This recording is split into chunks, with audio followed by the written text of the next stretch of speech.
not building for the 1v1. That is an answer to it. If you're looking down towards the bot lane, you can draft aggressive jungles, you draft good gank assist, and you look to really attack it, focus there in the jungle. We did see that in the TL versus TSM game, Core JJ and Tactical created big advantages, but they weren't really targeted by the junglers. And we're going to see teams, I think, evolve and adapt to this, to your point, to try to have answers to these new champions that are kind of rising up in the meta. All right, well, we are into the draft. Varus has been a mainstay in Pro ever since his last round of buffs, so he's off the table. The Gwen ban, not much of a surprise. Licorice absolutely clapped with her yesterday, and indeed, we're probably seeing more bans. Still of note, blue side Gwen ban, always a little surprising. If she's really the best champion in the game, you feel like you want to blind pick her. This either says, look, it's not in the TSM draft. I just gotta say, Freak, you really missed an opportunity. I thought you were going to say snipped with her. No.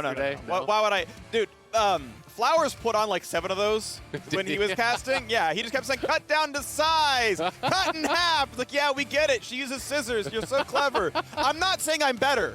You're not above this, I have Freak. the chance Don't to lie also to me. make fun of someone for the low effort 2 of your puns. favorite things to do. Yeah. Make fun of people and do low effort puns. Yes. All right, well, we'll see if we get any change-ups here in the last ban. But for now, I mean, it's kind of smelling like a trade of junglers. You're looking at Udyr, looking at Rumble.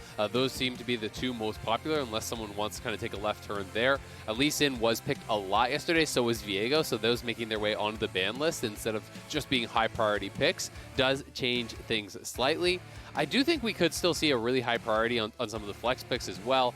We saw Tristana both played mid lane. We've seen it played bot lane. Karma, if people are willing to play it solos as well as support, is a very strong answer, especially if you're expecting something like the Rumble to come through. So we'll see what adaptations these teams want to make. And Lucian was also a champion that was actually banned out a lot, but some of the changes here have left it available, and it's going to be grabbed up immediately by EG. It does not feel like an impact champion at all. So I do think when you're on a team with a player like that, you have to take that in consideration, because I think everyone is saying like, okay, yeah, it's Jizuke, right? There's no chance it's not Jizuke. And I could be proven wrong, but definitely thinking that is a blind Lucian mid. Speaking of chance being left up, though, Senna is available, and she was banned so often yesterday. Senna Tahm Kench is the typical lane you put her in. There are the supports out there, and as they're summoning, hovering the Tahm Kench, thought that might have been the lane, but no, they go back over. Looks like Victor going to be the Lucian answer, making the call that you made, which is, look, Impact's not on the Lucian, it's on Jizuke. So, okay, right away, Pee-wee, what do you want to play in the Lucian? I want to play Victor. Okay, cool, lock it in for you, no problem. And then we'll see what the rest of the draft looks like. Of note, though, right now, absolutely no crowd control on the EG side. Sure, Ignar's going to play a Leona or something, throw it back to the Misfits days and whatnot, but there is no lockdown just yet for the Rumble, and no one to keep people in place for the Lucian. Yeah, and it does make you think, hey, maybe they'll go towards that Nautilus right here as the 3rd pick. Of course, if you do that, there is the ability for TSM to have their own answer, but you next have your now 2 bans to protect from that. So we'll see if they want to go towards that, or if they want to try to go towards a top lane answer. Something like a Jace will be pretty comfortable for Impact. Kennen, another good option, and they are going to prioritize getting the answer to the Gnar here. So Impact going for kind of that lane counter. This is a pretty old school look. It is one of those champions that can fare quite well into the Gnar. It's generally more about winning in the early levels than the continuation of that, as most Kennens are still building AP for the team fight, and less about that 1v1. And there is that small buff Kennen got a few patches ago. The W auto attacks do a bit more damage, so even the patches may be helping a bit there. But yeah, you mentioned Impact, how he's not kind of typical Lucian player. Kennen is one of the few sort of more damage-focused champions that he does play. Oftentimes his pool has been fairly shallow and often tank-focused at that, but Kennen, we saw him play it at the World Championship as well, did decently there, so should feel comfy on this one. It's not a Reckless where it's going down to the bottom lane. We're certainly going to wait to see what the carries are elsewhere. But hey, it's been an option before. Kai'Sa off the table, Ezreal off the table. Yes, indeed. I mentioned meta calls. I think we're going to see a point in the near future where Ezreal is getting first rounded for either team or getting banned away. I think he is by far the best bot laner in League of Legends, and I think a higher priority pick in a lot of cases than things like this Victor or Gnar. I think teams will come to discover that. Maybe I'm wrong, but that's kind of my feeling on the champion. Yeah, it's interesting. I mean, it definitely did perform very well. We saw a lot of the Frozen Heart 3rd even, so, if you are able to put out a tremendous amount of damage with the Divine Thunder, you got some HP in there, you've got armor, you've got pretty much infinite mana with the Manamune plus the Frozen Heart, so you are feeling pretty difficult to take down. The Nautilus ban I like a lot. We talked about that pairing here. Clearly, EG wants to set up some sort of a dive. The Kennen can hold you in place a little bit with the stuns coming through, but you do want something on top of that, and we'll see if it is going to be something like the Leona here, or if EG do want to leave their support pick here for last. The Thresh coming through. So, yeah, I mean, not the best CC tools to actually hold you in place. I mean, the box can help, the Flay can help. There are some things there. But the hard engage is actually very poor on EG. Unless they're looking towards a pick like an Ashe, then they are going to be very light on hard engage and really relying on TP flanks, essentially, here from Impact, or potentially picks with the Thresh. I like the Leona here as an answer. Of course, there is a preferential Flay kind of interaction there where you can Flay out of the Zenith Blade, but is a powerful engage tool here. Very, very tanky, tough to take down, and TSM is drafting really standard front to back 5v5. So a couple things I like about this one. So one, I know Tristana's already in the meta, so it's a common pick no matter what, but I love Trist into Kennen. Buster shot Kennen as he starts the ultimate, get him out of there, get away from the slicing maelstrom. That's a very valuable matchup to see, so okay, props to loss on that one. The other one is Leona, I think is second to Karma in terms of champs I like to see into Rumble. Leona's happy to go lock it. Compared to someone like Nautilus who kind of wants to go chem tank, needs the move speed a bit more, Leona's so long range that she can get away with a defensive mythic while still being a good engage tank. And so, okay, the Rumble ult came down, I lock it. On the other side, love the Jinx for Danny. I think she's a really, really strong champion. Works really well in strong AoE comps in the first place because they're low, ready to be finished off by her ult or her rockets. And also pairs really well with a Thresh. This actually can be a kill lane. People think of Jinx as this late game champion, but hook into Chompers is really, really dangerous. If you get caught by that, if you get flayed out of your rocket jump there on the side of Lost, that can be very problematic. My concern for EG is if you are not playing from ahead, this comp doesn't have a lot of ways to come back. This comp does not have a lot of ways to find picks, to find fights. They are very low on the hard engage. Again, it's going to be really relying on Impact to find that great TP flank. If Thresh is on vision, you're not usually going to be able to find the hook. People back up as you move forward. It's pretty straightforward stuff. TSM definitely going with the more traditional 5v5 comp, the Leona to start things. You have the Gnar to follow up or to potentially look for those TP flanks. Zone control there from the Victor, and Tristana, as you said, great disengage on the Kennen. Also scales well here alongside. So I feel there is some pressure on EG to really get some work done in the early stages and try to snowball this game. Pressure on EG indeed as we hit the Rift here for the first game of the day. TSM are tied for first. They may have ended spring in third place in the playoffs, but they are now atop the standings, tied with Cloud9 at 13 wins. So is this going to be TSM split? They won the last summer split. They could do the same thing again this year. We'll see if that one happens. Same roster as the one they ran spring with. EG have brought in a freshman in Danny, 17-year-old phenom. EG coaching staff said he is a strict upgrade. He's ready right now. Now he's got a lot of growth to go. Obviously, again, not a lot of competitive experience. This is his rookie split, his second game ever on the stage, but on the Jinx to be carrying here.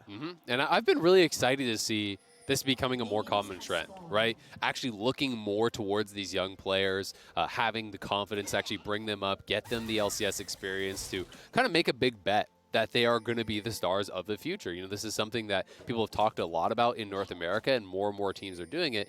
And as that becomes more common, it forces other orgs, other rosters to think about where they can find that next big star as well, which is something I think is really positive for the league. So pretty exciting to see.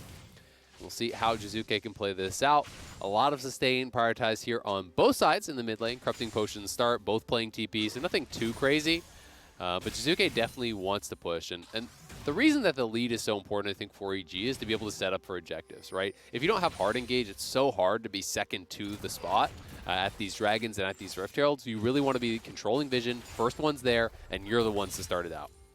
Keep in mind, there is one free ProView lane every single game of the LCS this season. Of course, love it. Pay for the whole show, but mid lane, this one, Power of Evil versus Jizuke.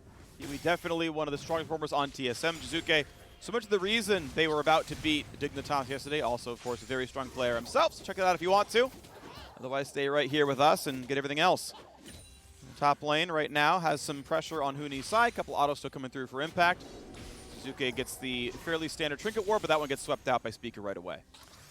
PoE winning pretty heavily in these trades as far as the health department goes. Jizuke has used an extra potion, is down quite a bit on health. Does have a lot more mana, so that is something working in the favor of him for now. If you can kind of tax the mana of Power of Evil. Perhaps he can take a bad base there, but things looking really good for Huni up on this top side. You know, Grasp is a very strong laning rune. If you can control the minion wave, have the Grasp prepped, step forward, boomerang into the Grasp auto, even if you don't get that third hit for the Hyper, your trades are actually quite effective. And it's very difficult for Kennen to actually bully a Gnar when you are being pushed in, because you need to hit the shurikens, and having the minions in between you and the Gnar makes it pretty much impossible to win a lot of these trades.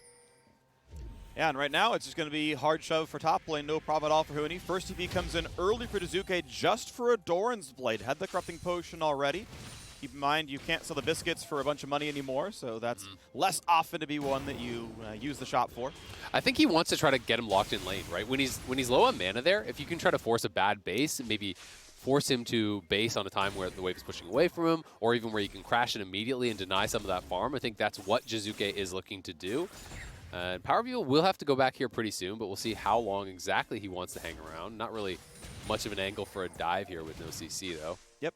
So, of course, in the summer split, camps respawn 15 seconds slower, so there's a little bit of downtime. Svenskaren's like, all right, I'm done with Scuttle. We still got a bit, so nothing mid? Okay, I guess I'll recall, and then he'll be there in time for the chickens, no problem. But do have a bit more downtime in the early game here. Spica managed to get his recall off, though, for Boots and Ruby Crystal, and he's ready to go for his Krugs in a second. And wants to put pressure on him in. Now keep in mind, yeah, they're going to burn this TP. So Jizuke, does he stay to harass? And that means Spica's going to walk in. They're going to start with some damage, but can you ever get away? No, you're not. This is going to be first blood off the bat. 421 into the game. First blood, 400 gold on a Spica. Really nice timing there from TSM. The base right as the cannon is about to die. Power of Evil just goes for the early TP, not actually waiting to get full mana there. Gets back. Jizuke had no way out. I think he would have had to dash backwards and flash immediately to even have a chance, but realistically, with Spica behind you, there's no way out, so he just kind of accepts his death and is going to have to take the L on this one. Yeah, nicely done. Good pickup there. And yeah, as you mentioned, no summon is burned. There's no way to go through that one. But even though 600 gold was earned for the kill and assist, it is only a 300 gold game right now. Bot lane up 6 CS with 4 more to kill. So 10 CS lead bot lane for Danny and Ignar.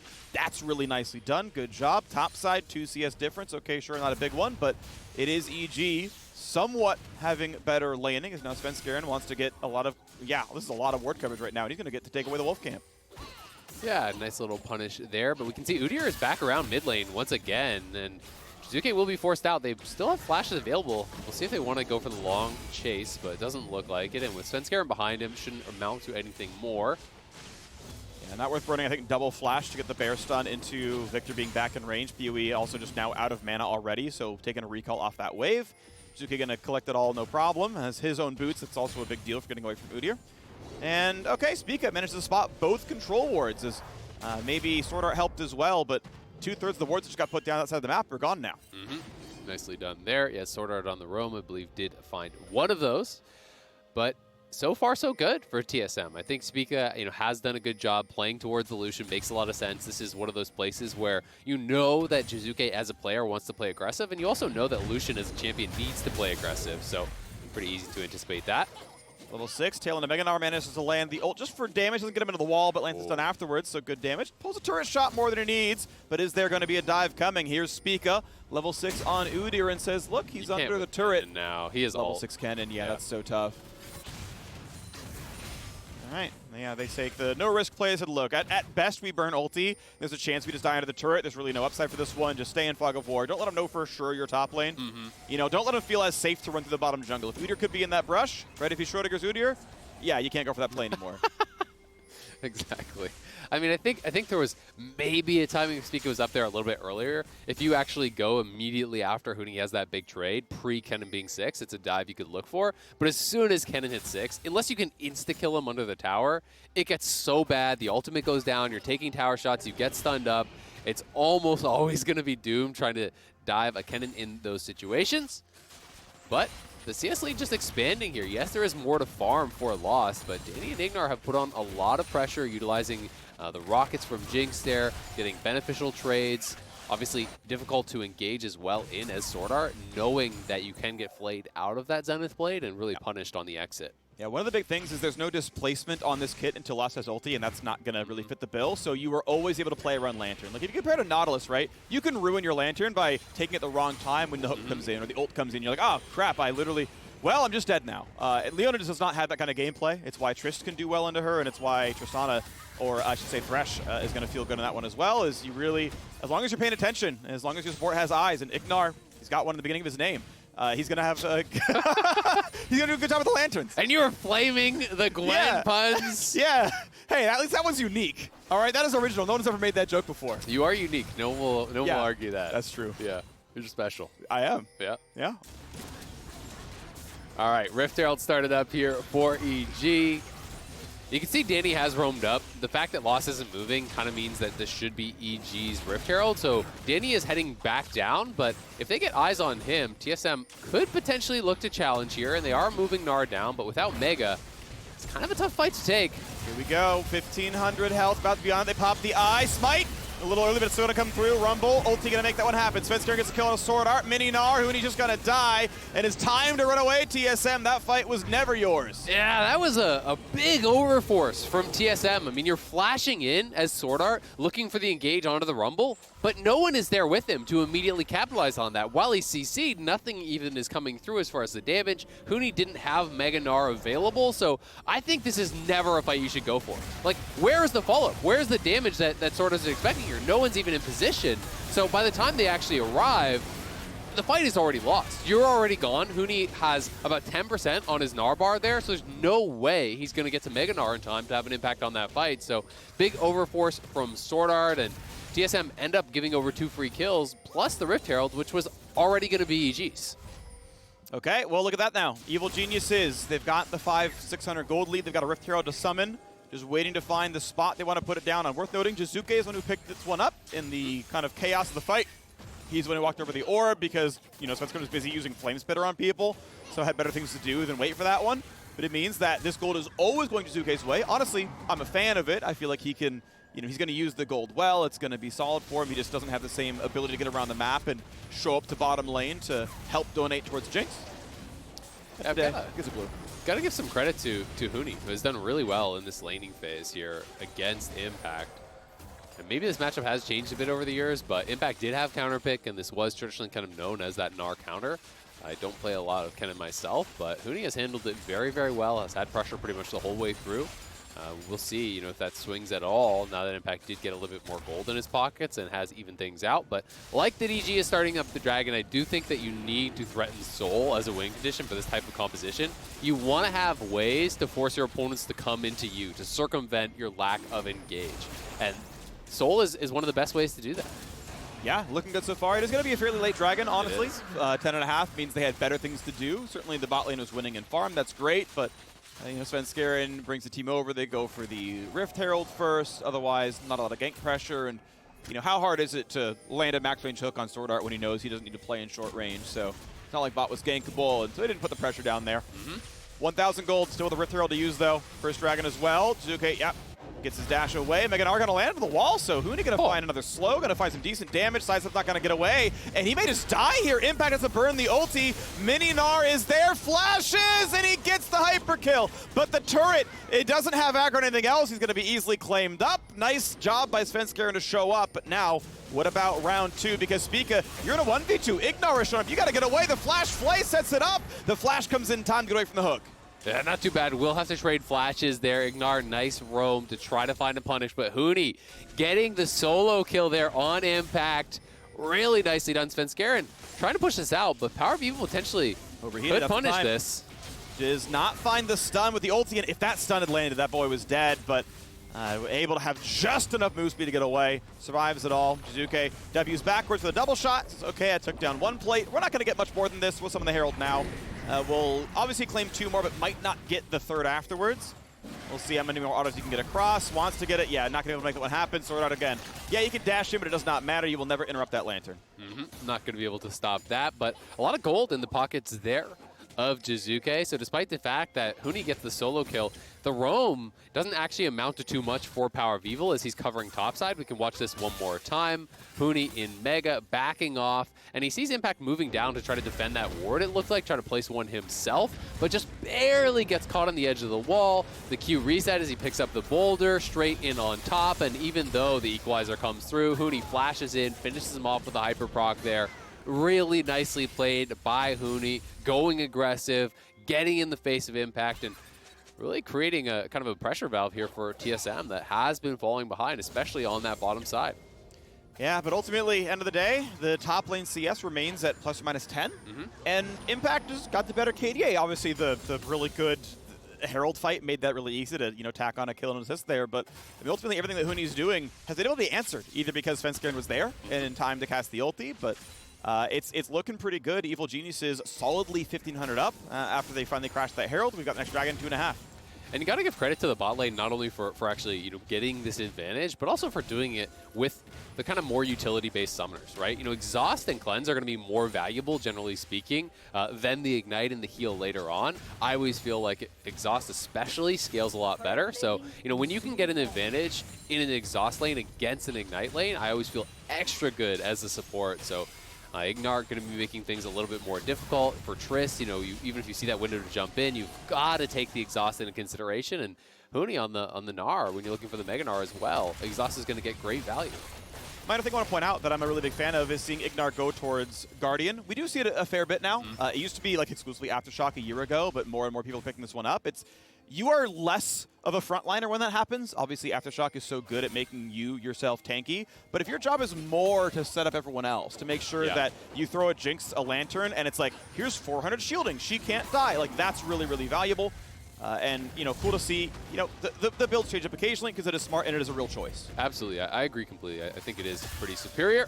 But they're trying to go for the dive here. 3-man top. They find a slow, jumps in, puts the ulti on, but he's just getting dogpiled upon. Goodbye to Impact. TP kills for Dazuke only to catch 4 CS. Just not enough. They burn him down way too quickly. Good job, TSM. Udyr's just too tanky, bro. You can't do anything about it. Taking up the turret shots there, holding the aggro, allowing them to finish. But EG is trying to punish here in mid lane. Should grab the tower. Easy damage to Ignar. He has turret aggro as well, so got to be careful. Puts his own shield on, but now Power of Evil goes down. Danny flashes forward, and he's going to cleanse away the next stun. Zap going to land only on Sword as he takes that one up. Stays alive, burns a couple of summoners, but gets himself that kill. Mid lane turret gone as well, and Ignar wants a bit more. Equalizer shows up, plays him right back on. Let him get the kill. Danny off to a 2-0 start. That is what you love to see from these young gun ADCs. Getting in there, getting aggressive. Danny, no fear, playing in the face of Power of Evil, and Spica knows he can take some down. Absolutely crushing through. They get 2 towers off that, plus the 2 kills on the Jinx.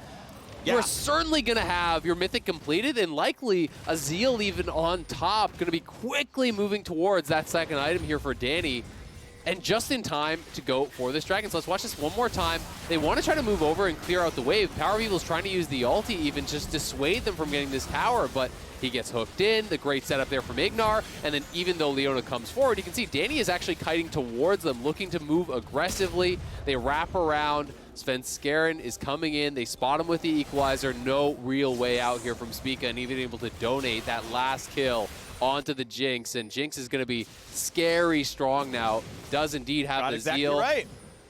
Whew, that's going to be a very big boy. Yes, yes indeed. About 12, 13, 1,400 gold ahead of Lost's Tristana, and I'll be honest, Jinx scales better. Rocket Belt, Flash, ulti gonna come in for a slow. Now the Slicing Maelstrom to buy some time. Impact kicked backwards, jumping in. Lost finds the kill. In the meantime, Dragon was slain. How about the rest of the fight, though? Honestly, TSM going right back in with Sword Art. Good damage over the top from Victor. Nearly kills off Danny. The flash in, and Lost finds himself the shutdown. Finds you an AD carry who knows how to flash forward. Wild Turtle wishes he had that kind of support. And now it's time for the squad to run away. TSM find themselves a couple of kills. It goes 5-5, and they'll get their own turret kill. Okay, both AD carries showed off a little bit here, going a little bit aggressive. Huni, the follow-up was looking nice too, but they couldn't actually go through and complete any of those final kills, but they get a tower for themselves. It is still EG's Dragon. It starts off again, Impact kind of section from the rest of his team, and despite the fact that he does get the ulti down, it's only on 2 very tanky members. So Lost getting the initial kill. EG wants to come around and punish, but Power of Evil was waiting in the flanks here. They pushed Danny back. He did not have his cleanse, so even though he can lantern out, by the time the stun ended, he was way too low to really survive there. And then Huni coming through. Flashy combo, but unfortunately for him, no one was really there to follow up, so it doesn't end up amounting to anything.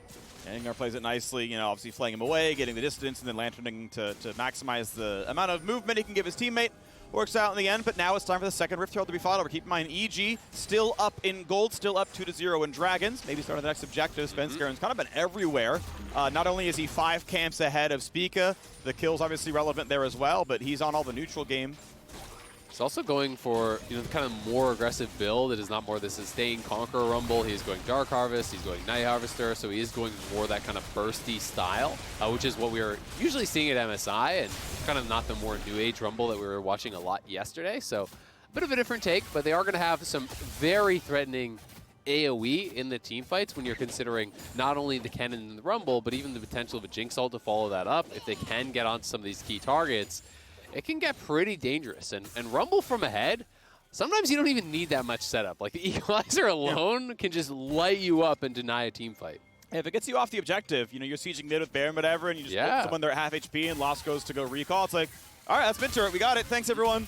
We'll try again in 45 seconds for the inhibitor, and yeah, it works out every single time, it feels like. So 3,000 gold, EG, to be fair, have been in this kind of position before. They were winning about this badly against Dignitas, and the heroics from the Dig squad were enough to turn it around. Soligo and Dardoch had a lot of assassinations. This time around, though, I'm not sure TSM have that same dynamism. It feels like they were waiting to go into team fights, and the team fights are just going better for EG. Yeah, okay, it's 5-5, so you can't really say that, but the gold's still being earned. Yeah, exactly. You know, they've been securing a lot of the objectives for themselves. They've gotten 2 Heralds, they've gotten 2 Dragons, so that is a big deal. And while TSM were getting kills, it was usually EG getting an objective, pressuring a tower, doing something like that. So it always feels that they're kind of getting that little bit extra, as opposed to what TSM has been. Shizuke was punished a little bit in the early laning phase, but it's been Power of Evil actually moving, you know, kind of contrasting to what your expectations may be of these two players. It's been PoE moving around the map a lot more. Unfortunately for him, he hasn't really been getting much. So Shizuke just keeps pushing the wave, keeps attacking the tower. As a result, you know, he's 30 CS ahead. He's going to be up in gold as well because of all the tower plate and tower gold that he has gotten for himself here. So yeah, a good 1,500 gold up ahead of the opposing mid laner. And as long as they are first to this next dragon, it's a dangerous one to contest for TSM because you're kind of hitting these benchmarks where EG is going to start hitting 2 items. TSM is still going to be on 1 and pieces, and that's a really tough fight to fight a lot of the times. It is, but we're getting closer and closer to Cloud Soul. That's going to be about 6 minutes and change away if it keeps going EG's way. Right now, though, the fight is over the bottom river, and guess what? TSM have 2 control wards. They've convened the squad to push down mid. Jizuke's flip pushing in the top lane, so it may just be EG saying, screw it, we've got a gold lead now. We're going to grow that and just trade a dragon. We don't care about your cooldowns. Udyr doesn't do anything with that one at all. Nar doesn't do anything with that one. Triss doesn't care. Victor a little bit, but okay, they pulled PoE over. The threat of the turret siege, and now we'll see if they convene right back down. Yeah, I think with TP available, he maybe has Essence Reaver money or something. We'll see if he does in fact get that. So yeah, he's completed his second item. That's a big spike, right? You know, they're going to have both of their carries, their main ADs, with the 2 items now for this dragon. They definitely want to fight for this. Huni is on a good flanking spot, though I don't know if they've actually spotted this Gnar. They will see him now. Impact walks up and says no, but he gets the Buster shot out crucially, and that might mean the go button. Mega Gnar gonna maybe soul the man to the side lane, pull him back over. Already they have 1 shot. Lucian, TSM to a great start. Svenskeren runs him down though. Rumble looking pretty good, chasing PoE as well. Kites it out, takes the half of the laser, and gotta be careful now. He's in front of the turret. Now the stun towards Lord. Danny's still alive. And Svenskeren's still alive as well. Danny flashed on, chased out by Udyr. Both these junglers putting on heroics as it's Spica's turn to show up what he can do. And indeed, who cares about less golden XP in the jungle? Both of these players are putting their teams on their backs. Oh, they're playing so well here.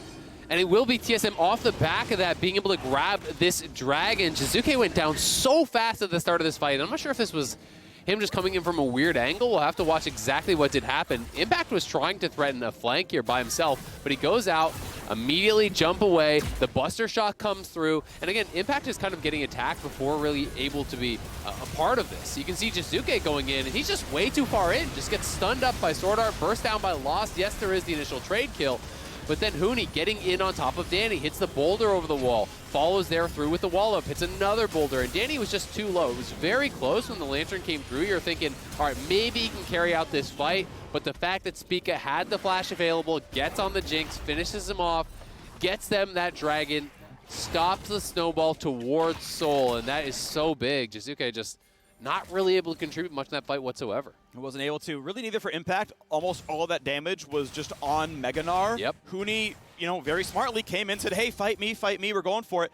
Impact burned the ulti before he was lanterned out. He might have had to. He may have never survived it, so, he had no other choice. But the ult timed out. Slicing Maelstrom was gone by the time he was able to be in the fight proper, and that's good play by Huni to zone the man out so much. Fight, of course, still very, very close. TSM did go 4-3 in that fight, so more gold to their favor. You're seeing the game only 2,000 apart, clearly in striking distance. Death Cap coming in soon for PUE. Love Death Cap, great item. That's going to feel real powerful. And we'll see when they fight next because they got the Dragon too.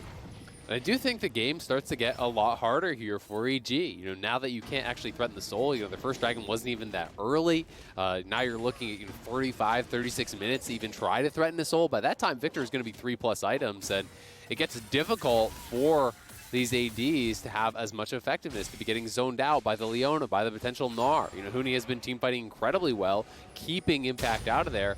So Impact has got to be a bit more creative about the angles he's approaching from. Try to find a full-on flank, but looks like they want the dive. Easy stuns and follow-up. Flash to safety. Thank you, Chem Tank. I've seen other options, but in this case, Vika wants to get in. Extra ways, not just Sword Art, but now a move for EG. Lantern brings Fenskaren over. A couple of control wards to make sure they got the vision. But they don't find anyone to pick up just yet. Looping around to the Wolves. Losses. No, we're not going on a fog of war. Rocket jumping over the Gromp wall. I have no idea who's around blue buff. Take the safe way out. They're going to do that safely enough. No problems there. Bot lane not under fire at all. It's actually been pushed all the way up. The wave is crashing right about in front of EG's turret. Eventually that bot lane will die, but yeah, we'll slowly push back towards TSM's turret. Slowly going to be bouncing back there. Huni out on that Sterix becomes even more difficult for Impact to really threaten him with any sort of burst. So very effective to just kind of have him buster shot out, have Huni looking to attack and threaten that Kennen. You're always going to win that extended 1v1. Kennen can't really burst you down. So Impact has got to find a good angle, and that's down to having really good TP wards. Ways that he can approach where he's unspotted, where they can maybe force out the buster shot or have him in a position where the buster shot doesn't actually completely knock him out of that fight. But EG, for now, just trying to look to set up again towards this Dragon. Does get complicated with the Baron being on the map. There is the ability to try to threaten a trade there. All right now Impact just sitting in the bottom lane, the side lane. Keep getting my words like halfway between the two and just like make a new word out of it. So the bottom lane. You're an innovator. I am an innovator. We're making up fantasy words, making up some sci-fi words. We just put them together, capitalize one of them, and yeah, I've invented new languages. We were talking about that at lunch today. Yeah, it's the callback that Azale laughs at and no one else really gets. That's okay. Yeah. Definitely not worth, but it was. I mean, you laughed, which means it was worth it for me. Okay, I like that. If you had that. a good time, I have a good time. Thanks, yeah, Jake. I got you, appreciate man. you. Like I said, you're one of my top 5 favorite casters in the LCS. Yep. One of the top 10 mid laners in the LCS, one of the top 5 color casters. Yeah, I think you're top 11 mid laners in the LCS. Okay, fair. Yeah. All right. So TSM looking like they want to try to threaten this Baron here. They know EG's setting up on the bottom side. EG has no vision on the top side. Are they aware of this? Blue Trinket is available for Danny, but they spot it now. Okay. Impact getting chased out, though. Has to burn Slicing Maelstrom. Huni's going to wait it out. Nice ulti timing. Slams him into the wall. That is going to look bad for Impact. Who exactly countered whom? Because Huni just locks the man. Who's the better ex-SKT top laner? Maybe it's Huni in this game. He's crushed the man. 1-5-4 is not the look you want for your top laner here. As EG, well, they're going to walk in anyway because they know Baron's a threat, but the chain stun, poor Rumble just can't do a whole lot of anything. A nice root on a Sword Art, has to jump away. The flash to safety, Svenskeren jumps on, PoE knocks him down, no problem, and it's time to run away. But Danny can deal good damage. The problem is he has no front line. They've all died. Huni flash to safety, no problem, out they go. Rocket not going to find a kill either. Yeah, he couldn't get that first reset. Danny was close to taking over that fight, but the TSM members, as they got low, all took turns flashing back. 4 flashes expended, but with Impact dying on that top side, he is about to respawn. Unfortunately, he has no ulti, so even if you TP in, there's not much to get done here. They are going to make the call to contest, but Jizuke going to be caught face checking. Sword Art going to stun up Jizuke, going to jump backwards. He's got Lost on top of him. That's a kill, but now we've got Kennen here again. Impact does not have the ult, though. It fruitlessly didn't save his life, so now it's on cooldown for what could have been a double kill. And that means he will not stop the Baron. That means TSM get this one easy. Yeah, TSM taking over. EG's grasp on this game has been slipping and slipping, and now they have fully lost control over this one. Impact going to try to take down the Dragon, get something back. With Svenskeren there, they will claim it, so they will push themselves to Soul Point, but EG, we're 4,000 gold ahead. They're now 2K behind, and there are so many towers on the map ripe for the picking here with the Baron buff over on that TSM side. You can expect to see 3-4 towers really falling down, and TSM creating a massive gold lead over these next couple minutes that is going to get Power of Evil past his 3-item spike. Tristana has already hit it, and it's getting really tough for EG. And to me, this all started with a solo kill from Huni, the second solo kill of the game onto Impact. They had one blue trinket, they used it, and then they didn't have a second one, so they felt they have to check it. Danny getting close to killing off multiple, but then Sword Art flashes out.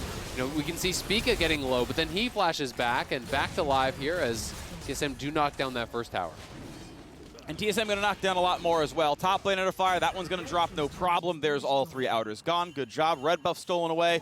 Impact just running around. Can he find some kind of a flank? Get some wards down. Now that ward could be a one for himself in a few minutes, but now that ulti's gonna find PoE. He can burn his Zonias, and he's got so much damage. Actually, Dazuka has to flash away from Victor, and he still trades one back. So at least Power Evil gets his life, but Gnar also dead. Yeah, Impact just got a solo kill onto Huni. Caught him at mini, takes him down, getting one back, but lost. Cracking the base on the top side.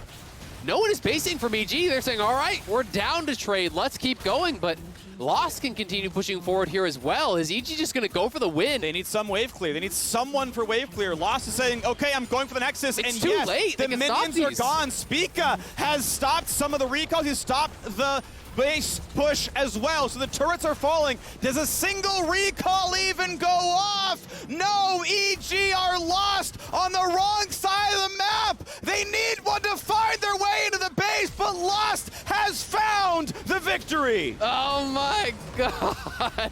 EG miscalculated there. They get the kills, but Lost is in Tristana with the Baroned up minions there. He continues the push. EG wanted to trade, but you don't have the Baron buff. You don't have the ability to quickly recall and get back to base. And TSM just flooding in, canceling the recalls. I didn't see what actually happened to Impact's recall, because that one looked like it could have completed in mid lane, but it stopped. I didn't see anyone near him, so I'm not sure if that was a cancel or what, but good job by Lost, recognizing the ability to just continue going forward, to commit to the push with the Baron buff, and good job by Spica and the rest of the squad sort of just realizing, hey, it doesn't actually matter if we die at this point. All we have to do is stop the recalls. You will win this game. TSM, nice come from behind victory here, and that's 2 straight to kick off Summer. Yeah, honestly, because of how sort of shaky the end game against TL looked, I was not sold on TSM's mid to late game. They had Dragons, so it took them like 3 Elder Dragons to close the game out. So like, maybe you're not ready for it yet. But yes, a big comeback victory where it wasn't shenanigans. It was just better team fighting because they just played a 5-on-5 comp, and they kept playing it better. Huni in the top lane did so much to keep Impact doing nothing. Yeah, at the very end, Impact got a solo kill against the Minion, sure. But for 99% of the game, Huni had his number. He kept him out of the fights, or he find a way to kill him, or both. And that was really impressive. Obviously, again, the Lost push at the end was outstanding as well. TSM played it way better. They really did. And even though Huni didn't have the most impressive scoreline, I was actually so impressed with how he played that game. I think his early laning, keeping Impact under the tower, the force that he was constantly pressuring Impact. When you're able to force Kennen to ult out in a side lane in a 1v1 where you know damn well you can't kill the Gnar, you're just trying to survive. He's got Sterix, you're not even forcing it to pop. Kennen is worthless in a team fight then. You're going to have Mega Gnar back more quickly, and even if you don't, you're still much more valuable than the Kennen, so playing aggressively, forcing out those resources was so costly for Impact. He just didn't really have any effect on the game. They couldn't find the TP flanks. They couldn't actually make it happen, and without that, they don't really have the ability to hard engage and actually force their advantage, so they never were able to really snowball through. And again, I think a lot of people are going to be looking towards Dazuka and his lack of impact on this game. I agree. This is twice in a row now where Dazuka has been on a marksman, has had a decent lead. So, okay, he got first blood of this game, but, like, he then had 1,500 gold to advantage, right? Like, he was the richer mid laner, just like he was in the previous game. Guess which mid laner did more? His opponent. 2 games in a row now, both of them on marksman. I know we mentioned this a bit at kind of yesterday. Like, this feels like this should be Jizuke's meta, where there's like a lot of good dynamic mid lane champions to play. Yeah, sure, Gwen's banned a lot, but Viego is out there sometimes. We see things like AD mid set. You can play a lot of assassins. I think are pretty valuable as well. We know Yone's in there. Echo is actually pretty good, I think, as well. So I think there are a lot of picks that he could be playing. Right now, the call is EG's going to try double marksman, but they've got a good one, right? Danny's doing actually pretty well overall. I liked his Jinx a lot today. I think he was 5 stars for me. I don't think there's much more he could have done. When your flash on you, sorry, it's too late, right? Like, Flay is on cooldown. There's not much more you can do about that one. Yeah, but Jizuke, agree. yeah. I agree absolutely. I mean, there are other picks, but at the end of the day, it's execution, right? It's not even like oh, stylistically it doesn't fit, because Lucian's aggressive. I think that could fit in his wheelhouse.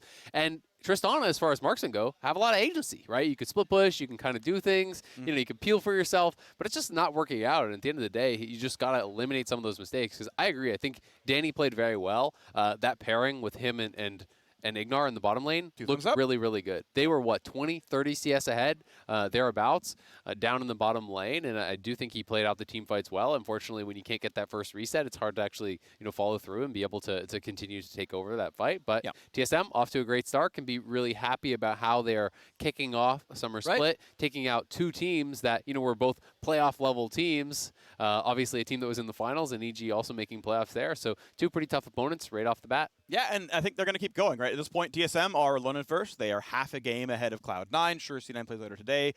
Based on that yesterday, though, TSM may just end the day alone in first, and they're just the best team in the LCS until proven otherwise. And, I mean, the thing is, it's like TSM is the only team that was at the top of spring that didn't have some sort of roster shakeup, right? These switched mid laners, Cloud9 switched bot laners, and now TL switched top laners. TSM's like, no, we're good.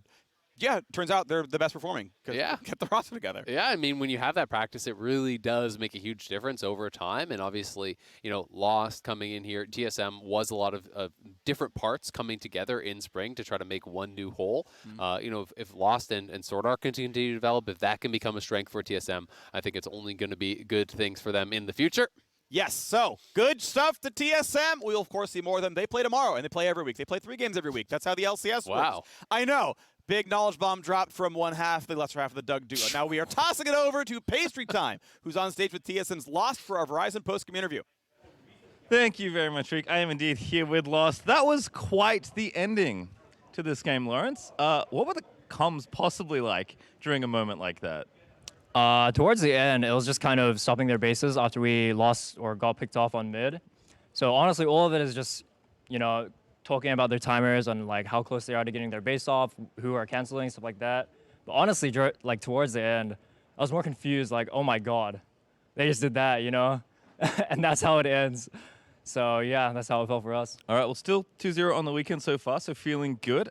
I'm curious, what were actually your thoughts about your matchup today? Because obviously you're playing not just the newest player to the LCS, but also one of the youngest, if not the youngest AD carry. What is it like playing up against, such a fresh player to the league?